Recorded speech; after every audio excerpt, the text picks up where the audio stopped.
the love faculty, passing through the stages of love of mate. So stages of love మనలో మారుతూ ఉంటుంది. First love of mate, మన వాడంటే మనకు చాలా ప్రేమ. అండ్ లవ్ ఆఫ్ ఫ్యామిలీ, వాడి కుటుంబం అంటే ప్రేమ. లవ్ ఆఫ్ సరౌండింగ్ అసోసియేట్స్, ఈ రకంగా ఇది ఇలా మారుతూ మారుతూ వస్తుంది. In the sixth scheme that of Venus, this can be seen clearly. It is the scheme of love. So Venus అనేటువంటిది ప్లానెట్ ఇప్పుడు ఫిఫ్త్ స్కీమ్లో ఉంది, అదే సార్ సిక్స్త్ స్కీమ్లో ఉంది, ఫిఫ్త్ రౌండ్లో ఉంది. So sixth scheme of love of Venus అనేటువంటిది మనం చాలా బాగా చూడొచ్చు. Viewed from one angle the Venetian scheme is the second and from another it is the sixth. So ఒక ఆస్పెక్ట్లో ఇది సెకండ్, ఇది ఆల్రెడీ పాయింట్ మనం చెప్పుకున్నదే. ఒక ఆస్పెక్ట్లో ఇది సెకండ్లో ఉంది, ఒక ఆస్పెక్ట్లో ఇది సిక్స్త్గా ఉంది అన్నట్టుగా. అంటే అకల్ట్ సైన్స్గా మనం చెప్పినప్పుడు మనం సిక్స్త్, అదే మామూలు లెవెల్లో చెప్పినప్పుడు సెకండ్, ఈ రకంగా ఉంటుంది. The circumference for the centre are the reverse. It is the home of the planetary logos of the sixth ray. This may sound like a contradiction, but it is not so really. We must remember the interlocking, the gradual shifting and changing that takes place in time on all the rays. In time on all the rays. So ప్రేమ అనేటువంటిది జీవుల మీద అలా వర్షం పడటం అనేటువంటిది రావడానికి sixth రే అనేటువంటిది బాగా మనకి ఉపయోగపడుతుంది. This may sound like a contradiction, but it is not so really. You must remember the interlocking, the gradual shifting and changing that takes place in time on all the rays. అన్ని రేస్లోనూ కూడా ఈ మార్పు అనేటువంటిది చాలా అవసరం. In the same way, the earth chain is the third if viewed from one aspect and the fifth if viewed from another. So ఈ రకంగా in the sixth chain of each scheme, this sixth law and the sixth ray have a very important significance, while the seventh chain of each scheme is always synthetic. Sixth scheme అనేటువంటిది ఏంటంటే highest state, seventh అనేటికి ఏంటంటే అన్ని synthesise చేసుకునేటువంటిది అనమాట. Seventh అనేటువంటిది is always synthetic. Love and activity in a perfect balance. So ప్రేమ and activity రెండు కూడా బ్యాలెన్స్డ్గా ఉండాలండి చాలా. The same effect can be demonstrated in the sixth round.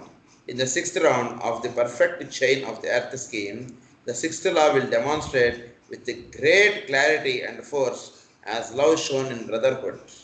Love translated on transmuted from the astral to the buddhic. So sixth చైన్లోకి వెళ్ళేటప్పటికి, sixth రౌండ్లోకి వెళ్ళేటప్పటికి earth ఇందులో పరిపూర్ణమైనటువంటి ప్రేమగా జీవిస్తారు జీవులందరూ కూడా. అందరూ కూడా ఒక బ్రదర్హుడ్గా జీవిస్తారు తప్పితే వాడంటే మనకు పడదు, మనం అంటే వాడికి పడదు అన్నట్టుగా జీవించారు. జీవులందరూ కూడా ఒక్కటిగా జీవిస్తారు అన్నమాట సిక్స్త్ రౌండ్కి వచ్చేటికి ఎర్త్. ఇప్పుడు కూడా అంటే మనం జాగ్రత్తగా గమనిస్తే కొన్ని కారణాల చేత జీవుల్లో ప్రేమ అనేటువంటిది కేవలం వాళ్ళ కుటుంబం మేరకే కాకుండా ఇంకాస్త ఎక్స్పాండెడ్గా ఉంటుంది.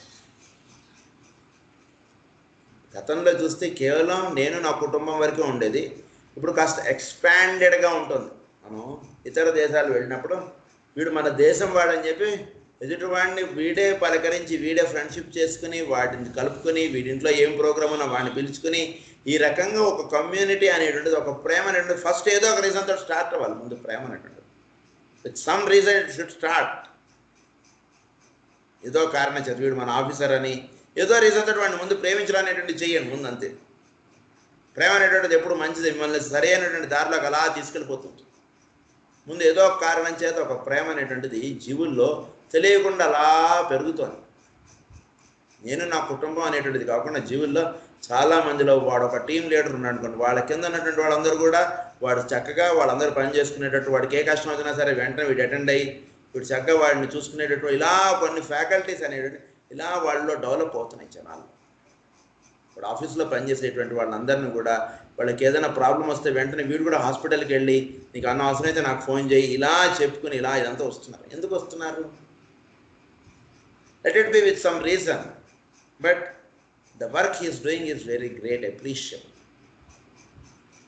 ఒక ఆఫీస్లో పనిచేసేటువంటి వాడు హాస్పిటల్లో ఉంటే వాడు ఆఫీస్ జీఎం గారు కూడా వచ్చి ఏంటి ఏదైనా కావాలని చూసేటువంటి రోజులు ఇప్పుడు అప్పుడప్పుడు మనం చూస్తున్నాం. ఎందుచేతంటే ఒక ప్రేమ అనేటువంటిది వాళ్ళలో పుట్టించడానికి దైవం చేసినటువంటిది ఒక ఏర్పాటు. సో ఈ రకంగా ఈ 6th ప్లేన్ అనేటువంటిది జీవుల్లో 6th రౌండ్ వచ్చేటికి చాలా బాగా విచ్చుకుపోతుంది. ఇంకప్పుడు love translated or transmuted from the astral to the buddhic. అంటే ఆస్ట్రల్ ప్లేన్లోనే అనేటువంటిది తెలియకుండా అది బుద్ధిక్ ప్లేన్లోకి విచ్చుకుంటుంది ఆ ప్రేమ అనేటువంటిది. So in the 6th root race and the 6th subrace a similar analogy will be seen. So 6th సబ్రేస్ వస్తుంది రాబోయేది. వాడంతా వాళ్ళ గురించి వీడంతా కూడా ఒక కాలనీ సెక్రటరీ అంటారు. వాడు సెక్రటరీగా ఉండి ఆ కాలనీలో ఉన్నటువంటి వాళ్ళందరి గురించి వాడు ఆఫీసులకు వెళ్ళి అదంతా తిరిగి మా కాలనీలో రోడ్స్ వేయించండి ఇదంతా చేస్తాడు. ఎందుకు చేస్తాడు? వాడు కానీ డబ్బులు వస్తాయి, ఏం రాదు. పేరు ఎక్కడ ఏంటంటే నేను ఉండేటువంటి కాలనీ అన్నటువంటి పేరు అంతే. కానీ ఆ కాలనీలో ఉండేటువంటి వాళ్ళందరూ కూడా వాడి వల్ల లాభం పొందుతున్నారు. వాడు వీడికి ఎంతవరకు విలువిస్తారనేటువంటిది ప్రధానం కాదు, కానీ వీడు డెవలప్ అవ్వడానికి అది చాలా వినియోగపడు. వాడు కూడా తెలియకపోవచ్చు, బట్ వాడు డెవలప్ అవ్వడానికి ఆ ప్రేమ అనేటువంటిది వాడు కాలనీ సెక్రటరీగా ఉండి వాడు చేసేటువంటి సర్వీసెస్, వాడు ఆఫీస్లో ఒక దీనిగా ఉండి వాడు చేసేటువంటి సర్వీసెస్, ఇవన్నీ కూడా వాడి సోల్ డెవలప్మెంట్కి ఇవన్నీ కూడా చాలా హెల్ప్ చేస్తాయి. తెలుసు ఎదుటివాడు మనని గౌరవించాడా, మన చేసినటువంటి సర్వీస్కి వాడు రెసిప్రోకల్గా ఉంటున్నాడా లేదా అనేటువంటిది టోటల్లీ ఇమ్మెటీరియల్. బాగా గుర్తు చేసుకోండి. ఎందుకంటే మన సోల్ అనేటువంటిది టోటల్గా మనం ఆస్ట్రల్ ప్లేన్లోంచి బుద్ధిక్ ప్లేన్లోకి వెళ్ళాలి. పర్సనాలిటీ లెవెల్లోంచి ఇగోయిక్ లెవెల్లోకి వెళ్ళాలి. సో మన డెవలప్మెంట్కి ఇదంతా మనం చేసుకుంటున్నాం, కానీ మీరందరూ చాలా ఉచితంగా మందులు ఇస్తున్నారని అని చెప్పి అందరూ మనల్ని మెచ్చుకోవడానికి మనం చేయట్లేదు. ఇవన్నీ కూడా ఇక్కడ చాలా సెల్ఫిష్నెస్ ఉంది. మనం ఉచితంగా మందులు ఎందుకు ఇస్తున్నామంటే అందరికీ కూడా మన ప్రేమ అనేటువంటిది మనం చూపించుకోవడానికి, మనం ప్రేమ అనేటువంటి మనలో డెవలప్ చేసుకోవడానికి ఇదంతా చేస్తున్నాం, కానీ వాళ్ళకి మనం సేవ చేస్తున్నాం అనేటువంటిది పాయింట్ కాదు అసలు. మనం కలిపితే వేరేవాడు మందిస్తాడు, వాడికి మనమే మంది ఇవ్వాలా? అలా కాదు. ఎవడైనా మంది ఇచ్చేవాళ్ళు వాడు ఆరోగ్యంగా, మనం మందులు ఇవ్వక ముందు కూడా వాళ్ళు ఆరోగ్యంగానే ఉన్నారు. అది మనం మందులు ఇవ్వడం అనేటువంటిది దేనికంటే మనలో ప్రేమ అనేటువంటిది పెంపొందించుకోవడానికి ఇలాంటిది యాక్టివిటీస్ అనేటువంటిది మాస్టర్ గారు ఇచ్చినటువంటిది. కనుక ఈ 6th డే అనేటువంటిది ప్రధానంగా మనలో డెవలప్ అవ్వడానికి ఇలాంటి ఇది మనం పెట్టుకున్నటువంటిది అనమాట. The present chain of the earth scheme, the 6th law will demonstrate with great clarity and force. As love shown in brotherhood, love translated on transmitted from astral to the buddhic. So in the 6th root race and the 6th subrace, a similar analogy will be seen. Out of the shattered form of the 5th subrace of the 5th root race, built up under the 5th ray of concrete knowledge with the aid of the 5th law of fixation, will emerge the 6th subrace of brotherly love. చూసారంత బాధ్యత. So ప్రస్తుతం ఉన్నటువంటిది 5th root race and 5th subrace. ఇది 5th ఏంటంటే 5th రే concrete knowledge, అంటే భౌతికమైనటువంటి దాని గురించి పరిపూర్ణమైనటువంటి ఇది ఎలా వర్తిస్తుంది, ఈ మిషన్ ఎలా పనిచేస్తుంది, ఈ మిషన్స్ని ఇంకా ఎలా వాడచ్చు, ఇలాంటి దాని గురించి ఎంతో జ్ఞానం ఇచ్చేటువంటిది ఏంటంటే 5th లా, 5th రే. సో ఒక మిషన్ అనేటువంటి తయారు చేస్తే దాన్ని ఎన్ని ప్లేసెస్లో ఎలా వాడుకునే జీవుడు హాయిగా సంతోషంగా జీవించడానికి కావాల్సినటువంటి ఏర్పాటు అంతా కూడా 5th రే ఇస్తుంది. సో 5th రే 5th సబ్రేలో ఉన్నటువంటిది అడ్వాన్స్. ఆ రకంగా ఈ 5th రే 5th సబ్రేస్లో ఉన్నటువంటి వాళ్ళకి, 5th రూట్ రేస్లో ఉన్నటువంటి వాళ్ళకి చాలా కొత్త అయినటువంటి మిషనరీస్ అన్నీ కూడా కనుక్కోవడానికి ఇవన్నీ కూడా హెల్ప్ చేస్తాం. దానికి 6th సబ్రేస్ అంటే నెక్స్ట్ సబ్రేస్ వచ్చినటువంటి వాళ్ళు దానికి ప్రేమ అనేటువంటిది యాడ్ చేసేటికి మోస్ట్ ఇంకంతే. ప్రేమ లేకుండా ఎంత చేసుకున్నా అది మనకి నిలవదు. బాగా గుర్తుంచుకోండి. ప్రేమ చేత ఎంత చేసుకున్నా సరే అది మనకు నిలిచిపోతుంది. ఇంత అడ్వాన్స్ అయ్యి అందులో ప్రేమ లేదనుకోండి ఉపయోగం లేదు. అందు గురించి రాబోయేది 6th సబ్రేస్ కాబట్టి అందులో బ్రదర్లీ లవ్ అనేటువంటిది ఫిల్ అయ్యి, love shown in the realisation of the one life latent in each son of God. So ప్రతి వాళ్ళలోనూ ప్రేమ చేత వీడు జీవించడం అనేటువంటిది, వాళ్ళు చూపించడం అనేటువంటిది ఉంటుంది ఇక్కడ. అది 6th లా అంటే. Now we are going to the seventh law, that is the law of sacrifice and death. This law links itself to the third law, that of disintegration, following the connection that always exists between the atmic and the physical plane. So మనలో ఉండేటువంటి ఆత్మకి physical plane కి there is always link. Physical plane belongs to the seventh plane, Atma belongs to the third.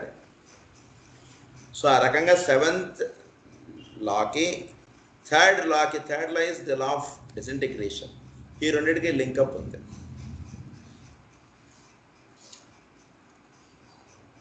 The law of disintegration controls the fivefold destruction of form in the five lower worlds. So law of disintegration ఏం చేస్తుందంటే controls the fivefold destruction of forms in the five lower worlds, and the law of death controls similarly in the three worlds. So law of death అనేటువంటిది three వరల్డ్స్లో వర్తిస్తుంటుంది, physical, astral, mental. అలా కాకుండా లా of disintegration అనేటువంటిది five fold destruction అన్నమాట. అదే పంచభూతాల్లో జరిగేటువంటిది ఇదంతా కూడా. ఎటువైపు నుంచి ఏది ఎటు నుంచి వచ్చి ఇది చేసేస్తుందో మనకు తెలియదు. That is the law of disintegration అన్నమాట. The law of sacrifice is the law of death in the subtle bodies.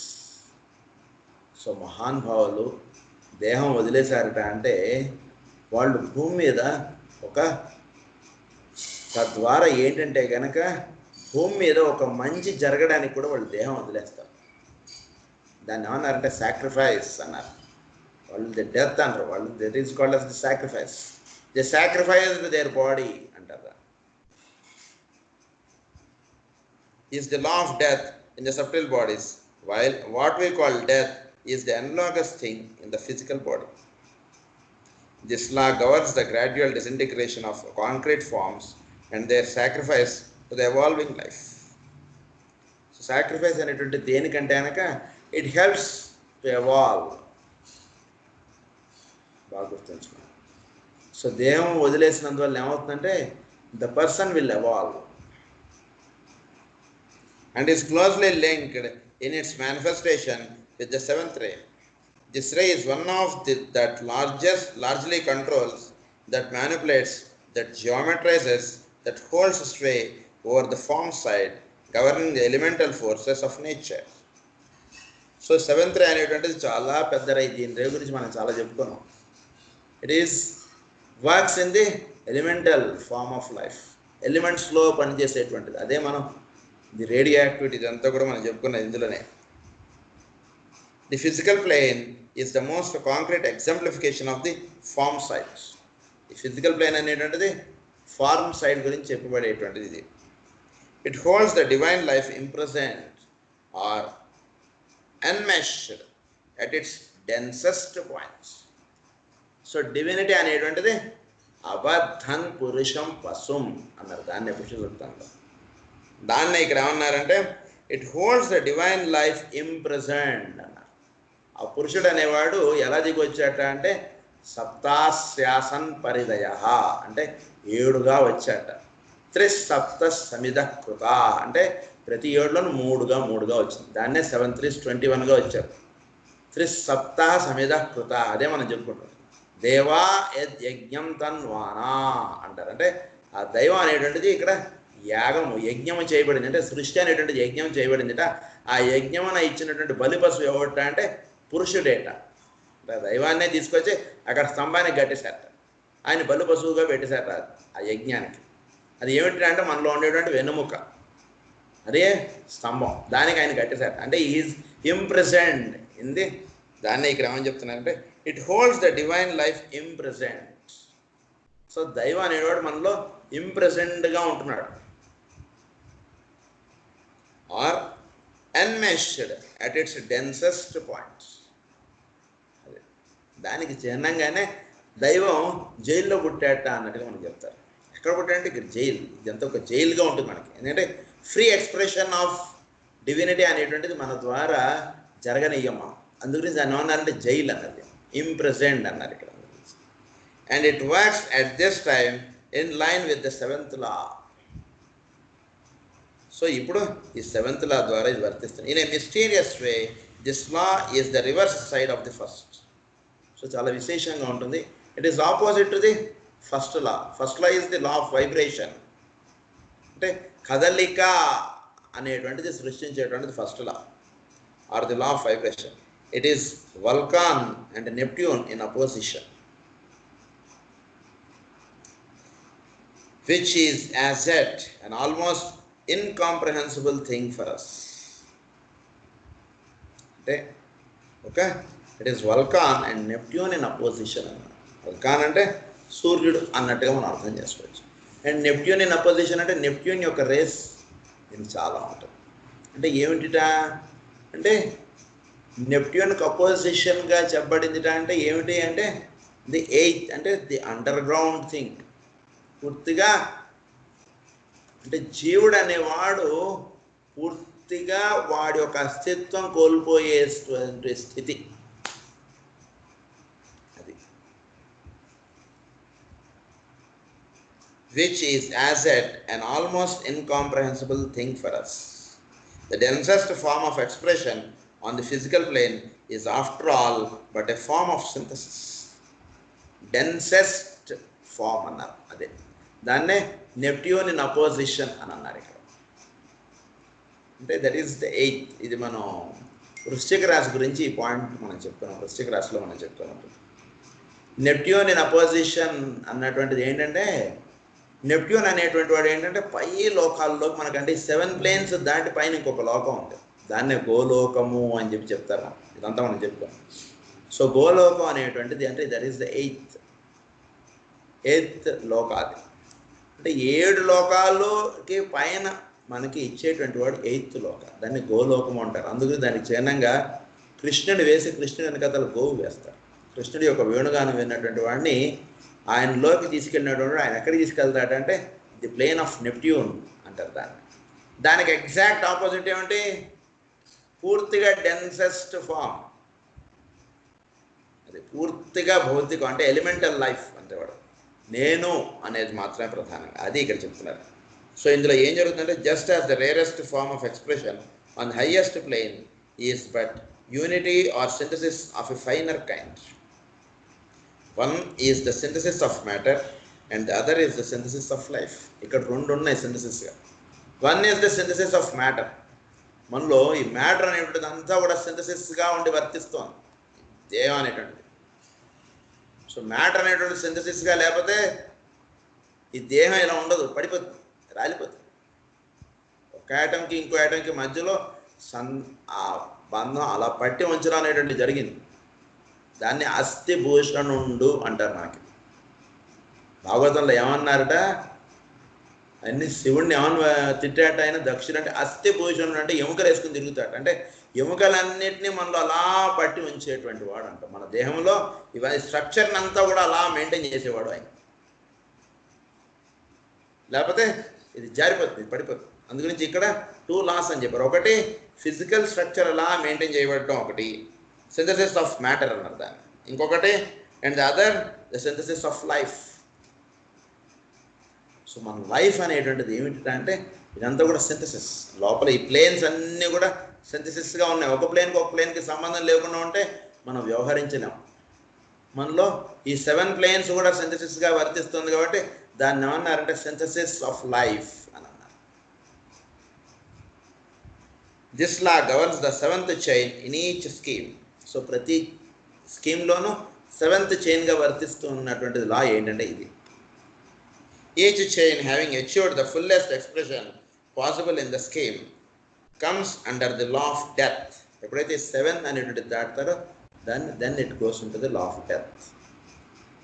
7th. And obscuration and disintegration supervenes. So అది అంటే డిసింటిగ్రేషన్ అయిపోతుంది. ఇంకా 7 అనేటువంటిది వెళ్ళిపెడుతుంది. In a cosmic sense and analogy, it is the law that governs the coming in of pralaya at the end of a system.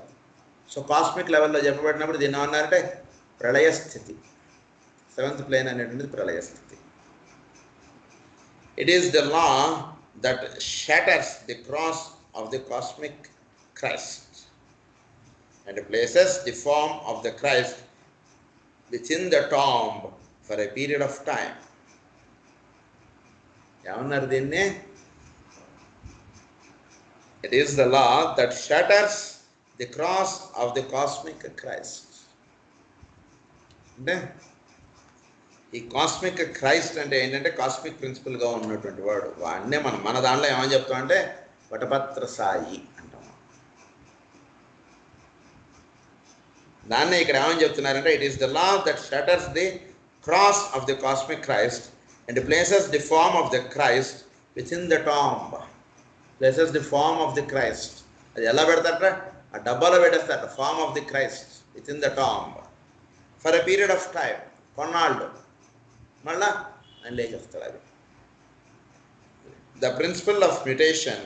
In concluding the above information about the laws, it is needful that we all recognize the extreme danger of dogmatizing about these matters and the risk of laying down hard and fast rules.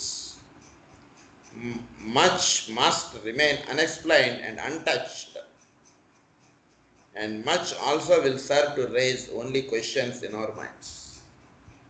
చాలా విషయాలు చెప్పలేదు, ఎందుకంటే ఇవి సృష్టిని నడిపిస్తూ ఉన్నటువంటి loss. ఇవన్నీ కూడా ఈ సీక్రెట్స్ ఇవి ఎప్పుడు కూడా సీక్రెట్స్గా ఉండిపోతాయి. అవి సీక్రెట్స్గా ఉన్నటువంటి మనకు తెలియబడాలంటే వాటిని జస్ట్ హింట్స్ ఇచ్చారు ఊరిని అలా జస్ట్. ఈ హింట్స్ని మీరు ధ్యానం చేస్తుంటే దానిలో ఉన్నటువంటి మీకు మాత్రం బోధపడతాయి అని చెప్తున్నారు. ఒకటే మాట అంతే.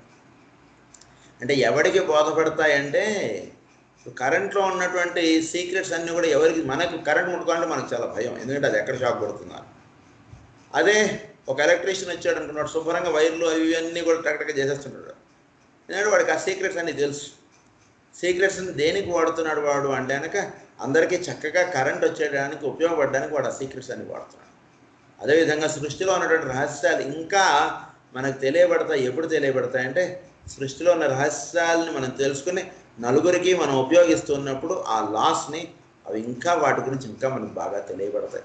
ఇంతే అనుకోకండి, జస్ట్ ఓన్లీ శాంపుల్ డెమో లాగా ఇది ఒక చిన్న పాయింట్స్ చెప్పాను అంతే మీకు అంటున్నారా. Comprehension is as yet impossible. అంత ఈజీ కాదు కాంప్రహెన్షన్. ఇప్పుడు నేను చెప్పినటువంటి విషయాలు అంటున్నారు. Until fourth dimensional sight is ours. 3 dimensional మ్యాన్గా ఉంటున్నాడు. 4th డైమెన్షన్ అనేటువంటి తెలుసుకోవాలి మానవుడు. 4th డైమెన్షన్ అంటే వాడు నేను అనేటువంటి ప్రజ్ఞ ఏదైతే ఉందో అది 4th డైమెన్షన్. సో ఆ డైమెన్షన్కి వెళ్ళినప్పుడు వాడికి ఈ విషయాలు ఇంకా తెలియబడతాయి. 3 డైమెన్షన్స్ తెలుసుకున్నాడు, కానీ 4th డైమెన్షన్ కూడా వాడు తెలుసుకోవాలి. అప్పుడు మాత్రమే బోధపడతాయి. It will scarcely be possible for us to do more than hint at. ఇంతకన్నా హింట్ మీకు ఇచ్చాం అంతే, దీని గురించి ఇంకా ఎక్కువ చెప్పడం మేము చెప్పకూడదు, మేము చెప్పం అంటున్నారు ఆయన ఒకటే మాట. And get a passing vision of the complexity and the interweaving in the system. It is not easy for us to do more than grip as a mental concept the fact that the race schemes, planets, chains, rounds, races and laws form a unit.